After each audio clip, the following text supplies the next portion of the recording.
बड़ी लंबी और सारगर्भित चर्चा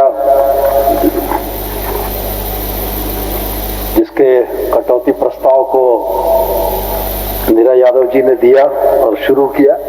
सबसे पहले मैं तो उनको धन्यवाद देना चाहूंगा कि कटौती प्रस्ताव दे के बैठी हुई है, चली नहीं गई, अपने साथी नवीन जायसवाल जी जैसा।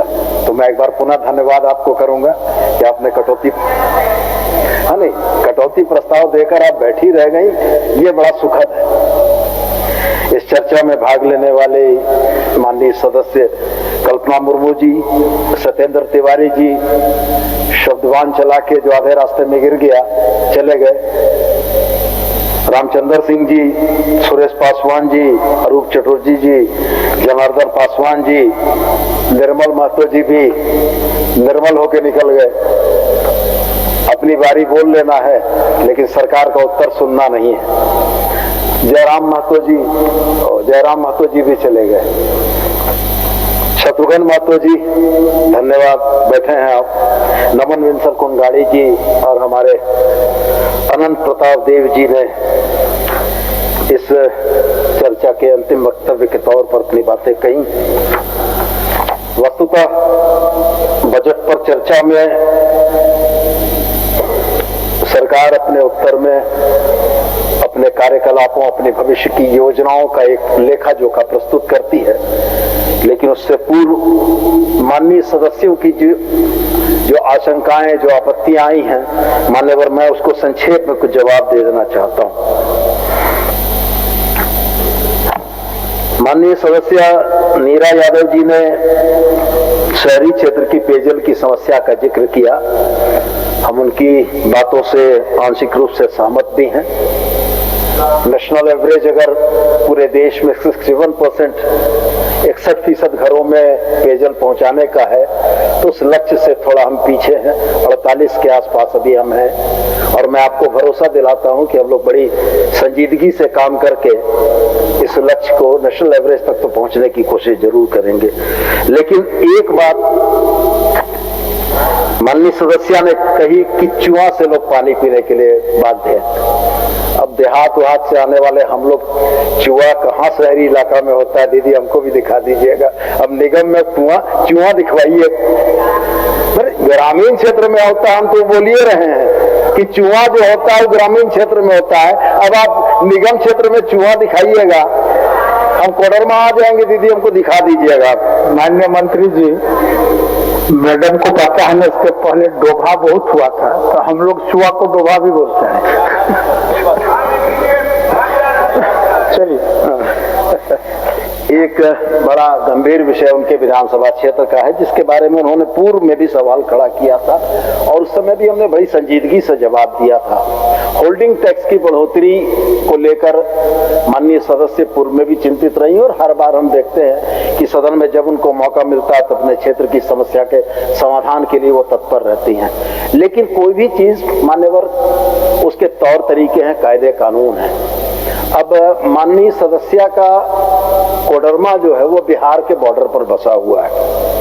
होल्डिंग टैक्स का निर्धारण जो होता है और साथ में जमीन का जो सर्किल रेट जो फिक्स होता है, उसमें बुनियादी तौर पर सर्किल रेट जो है वो पिछले 3 वर्षों की हुई रजिस्ट्री की जो राशि होती है उसके आधार पर होता है। अब बिहार से लोग आकर अगर महंगी जमीन कोडरमा में खरीदना चाहते हैं, माननीय सदस्य के विधानसभा क्षेत्र में बसना चाहते हैं, तो हम लोग क्या कर सकते हैं?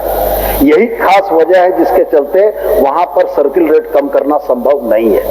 ये बात हमने पहले ही बड़ी संजीदगी से कही थी, एक बार पुनः मैं उनको ये ध्यान दिला देना चाहता हूँ। नगरीय क्षेत्र में जाम की समस्या, ये वास्तव में बहुत गंभीर समस्या है। झारखंड ऐसा राज्य है जहां अर्बनाइजेशन बड़ी तेज गति से हुआ।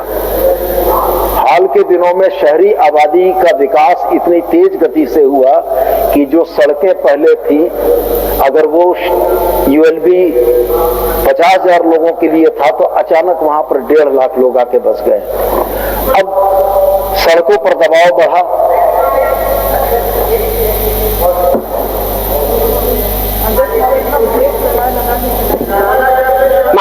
माननीय मंत्री जी पहले ही जवाब में निराश कर रहे हैं। होल्डिंग टैक्स के लिए पिछले बार भी आपने सदन से में ये आश्वस्त किया था कि हम एक कमेटी बनाएंगे।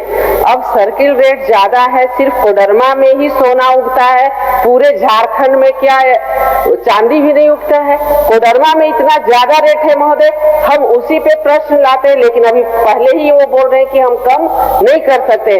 तो हम जनता को क्या जवाब दें महोदय? होल्डिंग टैक्स में कम से कम उनको सुविधा मिलनी चाहिए। बाकी जगह से भी सुविधा हमारे कोडरमा में कम है। आप डोमचांच का देखें, जो नगर निकाय चुनाव का विरोध हुआ महोदय, सिर्फ होल्डिंग टैक्स को लेकर के ये विवाद आई। तो इसमें सरकार को संवेदनशीलता के साथ जवाब देने की जरूरत है महोदय। इस पे माननीय मंत्री जी कुछ अच्छा आश्वासन। माननीय मंत्री नहीं, प्रयास करिए। मेरा स्पष्ट कहना यह था मान्यवर कि जो चीजें नियम संगत हो सकती हैं, कोडरमा क्षेत्र की जनता हमारी नहीं है, झारखंड की नहीं, हमारे लोग नहीं है, ऐसा थोड़ी है। निश्चित रूप से हम लोग ये चाहेंगे कि उनको भी राहत मिले, उनको भी रिलीफ मिले, हम लोगों का निश्चित प्रयास रहेगा। लेकिन जो व्यावहारिक अड़चने थी वो हमने माननीय सदस्य को बताई।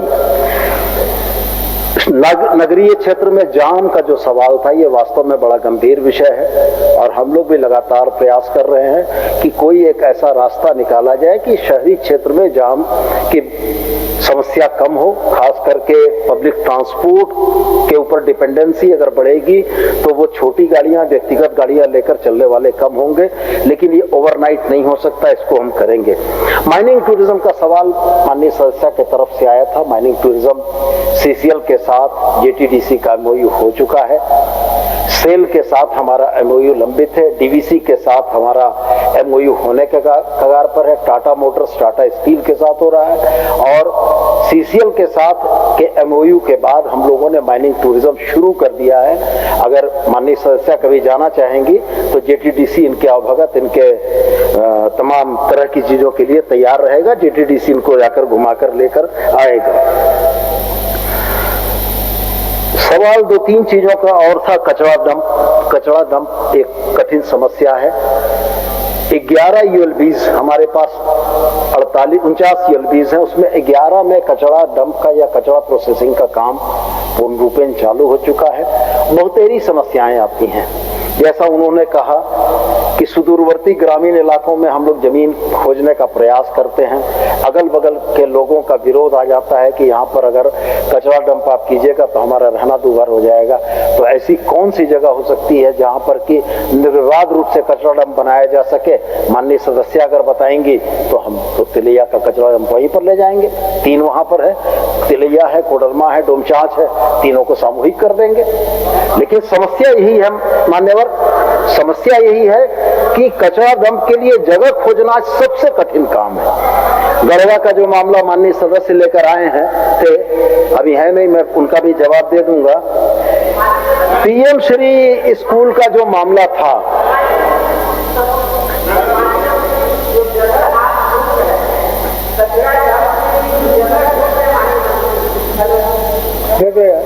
हेलो माननीय मंत्री जी, जो कचरा डंप का जगह ढूंढ रहे हैं महोदय, तो इतने सारे बंद खदान है, उसमें डंप करा दीजिए, क्या दिक्कत हो? वो तो सुदूरवर्ती क्षेत्र में है महोदय, उसमें आदमी भी नहीं डूबेगा। ये घटनाएं जो हो रही है वो भी रुक जाएगा महोदय। चलिए, होगी।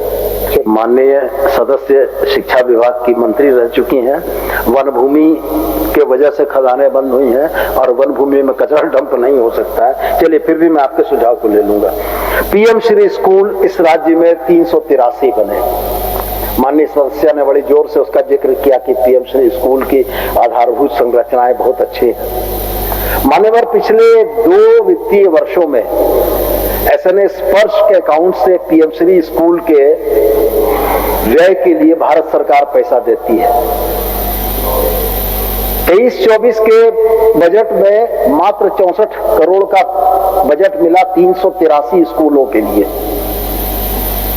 25-26 में जो बजट हम लोगों को मिला, माफ कीजिएगा, 24-25 में जो बजट हम लोगों को मिला वो उसके बाद 120 करोड़ का था। और ये एसएनए स्पर्श अकाउंट है मान्यवर, जो भारत सरकार और हमारे जॉइंट सिग्नेचर से निकलता है। तो यह भी नहीं प्रश्न था कि हमने अपना पैसा नहीं जमा किया इसलिए पैसा नहीं आया। समस्या क्या है कि शिक्षा की जो बुनियादी सुविधाएं हैं, हमारी माननीय सदस्य बोल रही थी कल्पना मुर्मू सोरेन, बजट का 12% हम लोग खर्च करते हैं, लेकिन अगर आप राष्ट्रीय औसत का देख लेंगे तो आपको पता लगेगा कि भारत सरकार शिक्षा के प्रति कोई रुचि नहीं रखती है। इस 12% में खर्च करके 34,000 स्कूलों को हम लोग चलाते हैं। हमारे साथी शत्रुघ्न महतो जी बोल रहे थे कि 3,000 ऐसे स्कूल हैं जिसमें शिक्षक एक भी बच्चा नहीं है। मैं तो उनको चुनौती देके कहता हूं आपके माध्यम से, हमारा यूडाइस का डेटा उनके दावों की पुष्टि नहीं करता है। अगर वो एक ऐसे स्कूल का नाम बताने में सक्षम हैं कि जहां बच्चे नहीं हैं, तो मैं उनकी बातों को मान लूंगा। मैं तो आपके माध्यम से उनको कहता हूं, और साथ में उनको मैं याद दिलाता हूं कि कम बच्चों के नाम पर स्कूल को बंद करने की कवायद आपके उसी मां महिम ने की थी।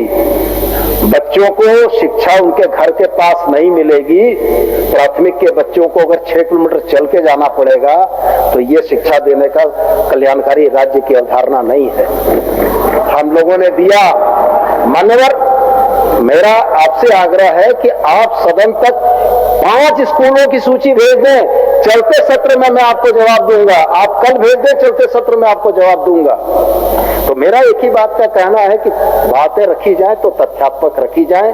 3,000 स्कूल, 34,000 में 3,000 स्कूल ऐसे जहां शिक्षक एक बच्चे नहीं, ये तो पूरी की पूरी शिक्षा व्यवस्था के ऊपर प्रश्न चिन्ह है। मानने पर मैं तो 5 स्कूलों का नाम मांग रहा हूं कि सिर्फ 5 स्कूलों का नाम आप कल दे दें। इसके बाद मैं आपको डिटेल देता हूं कि उन स्कूलों में कितने बच्चे पढ़ रहे हैं, कितना इंडियन चल रहा है और क्या चीजें चल रही है। तो मान्यवर, उस पर मैं आऊंगा। हमारी माननीय सदस्य ने कहा कि ड्रॉप आउट का रेट इतना ज्यादा हो गया है कि हमारी बच्चियां पढ़ नहीं रही। मान्यवर, ड्रॉप आउट के डेटा लेकर, आंकड़े लेकर मैं बैठा हूं।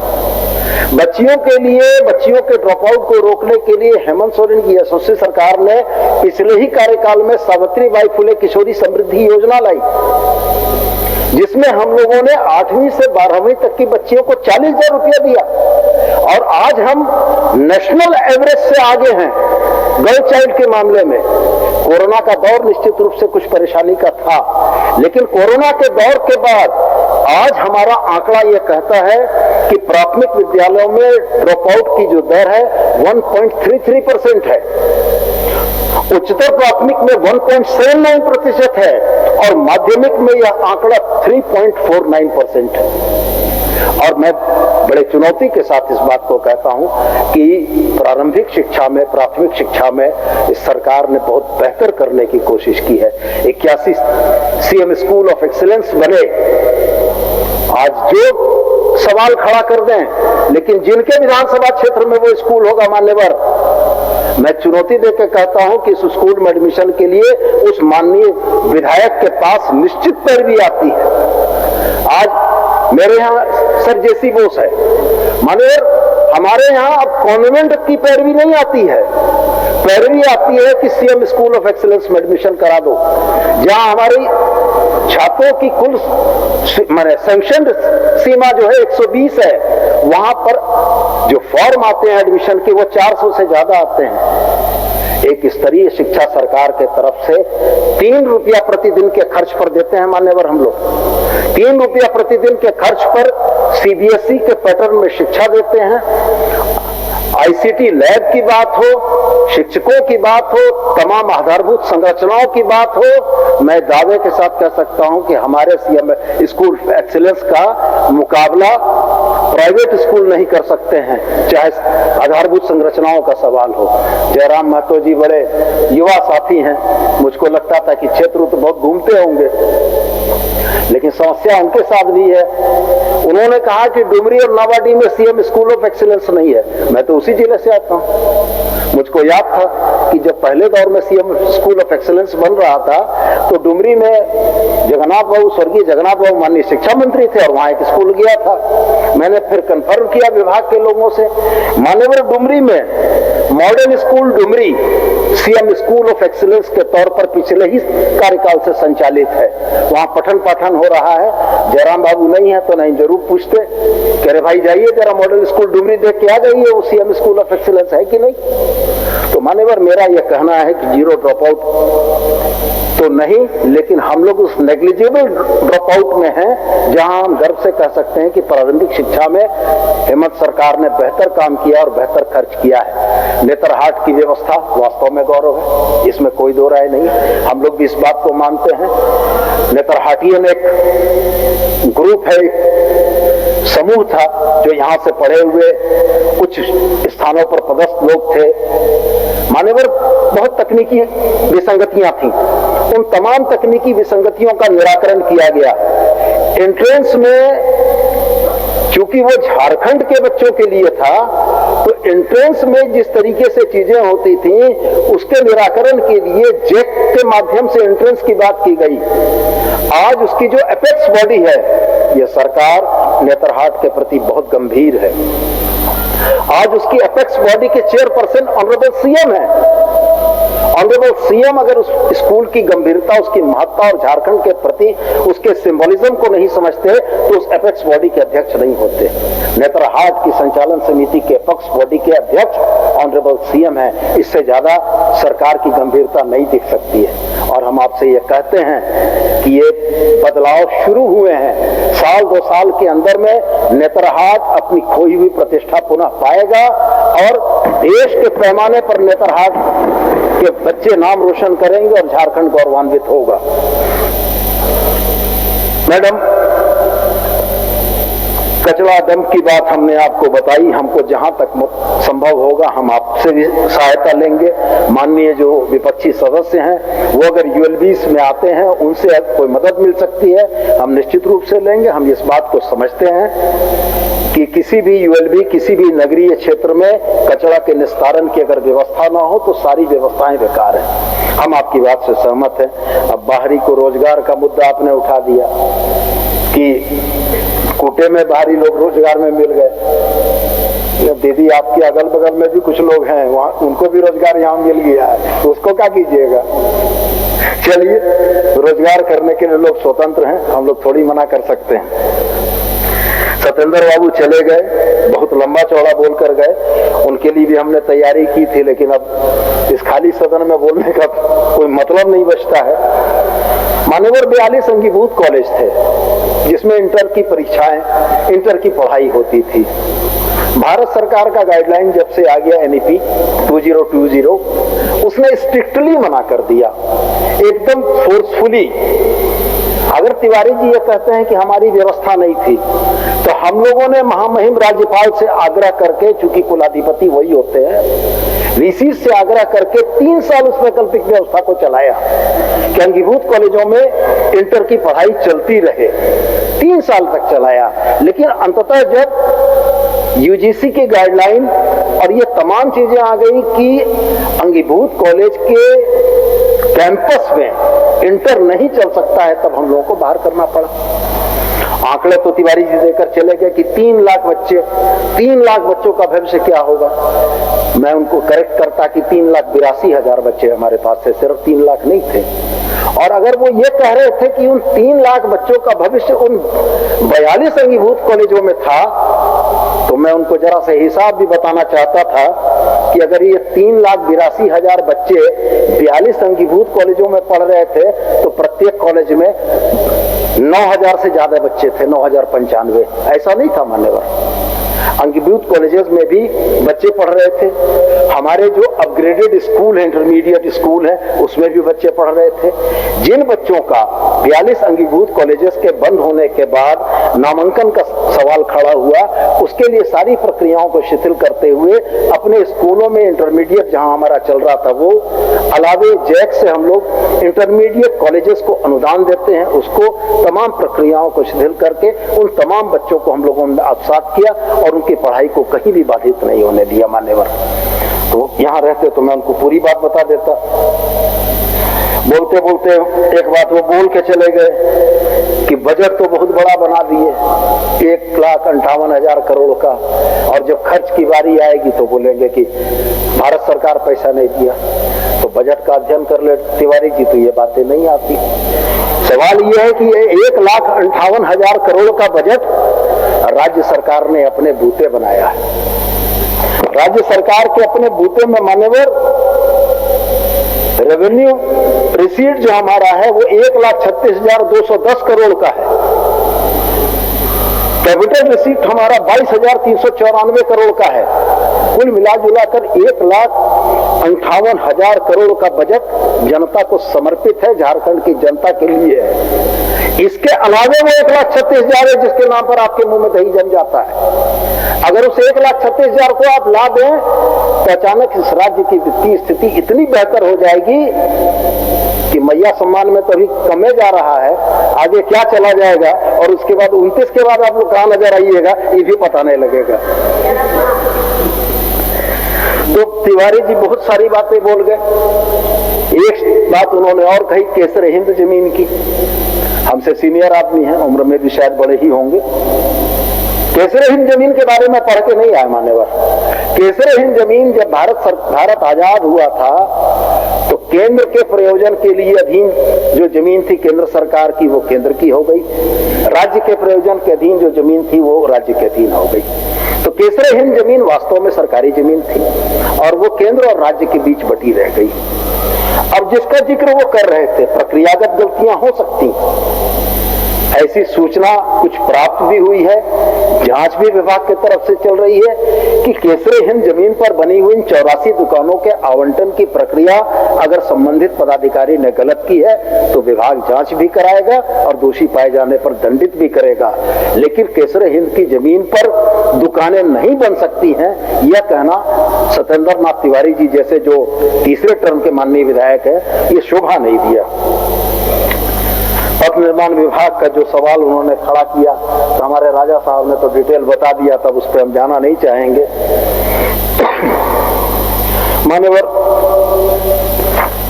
निर्मल महतो जी भी बड़ा ओजस्वी भाषण देकर गए, लेकिन उस ओजस्वी भाषण में उनके विधानसभा क्षेत्र में भी डिग्री महाविद्यालय मांडू की स्थापना की स्वीकृति प्रदान की गई है।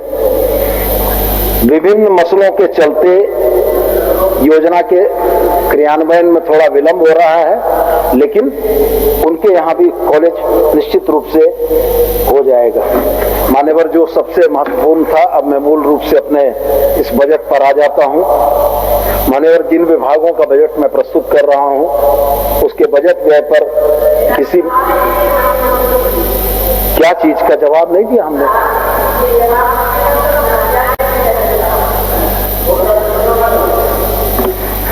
चलिए माननीय मंत्री जी। मान्यवर पथ निर्माण विभाग में जो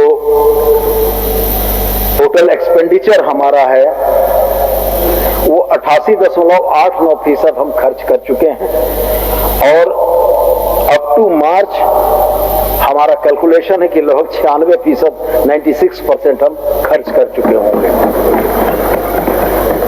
नगर विकास आवास विभाग में मान्यवर 83% हम खर्च कर चुके हैं और 31 मार्च इस वित्तीय वर्ष की समाप्ति तक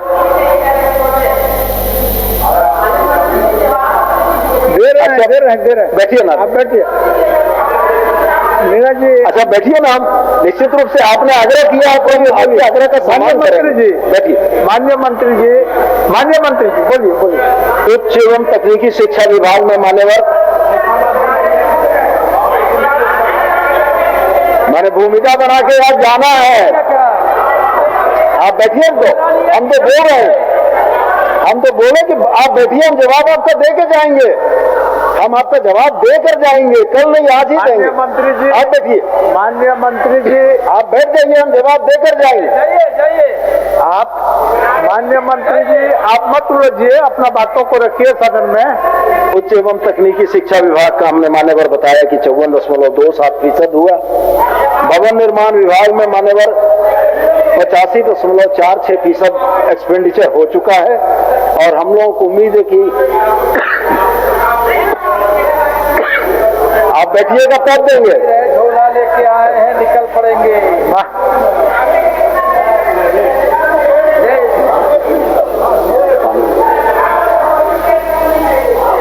भवन निर्माण विभाग में मान्यवर 85.46%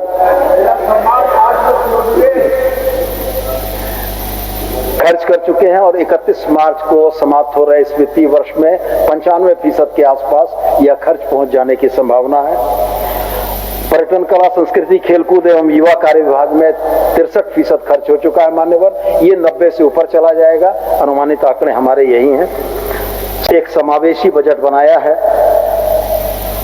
इस समावेशी बजट में झारखंड की उन तमाम पहलुओं को छूने का हम लोगों ने प्रयास किया है जो झारखंड की जनता के लिए बहुत आवश्यक रहा।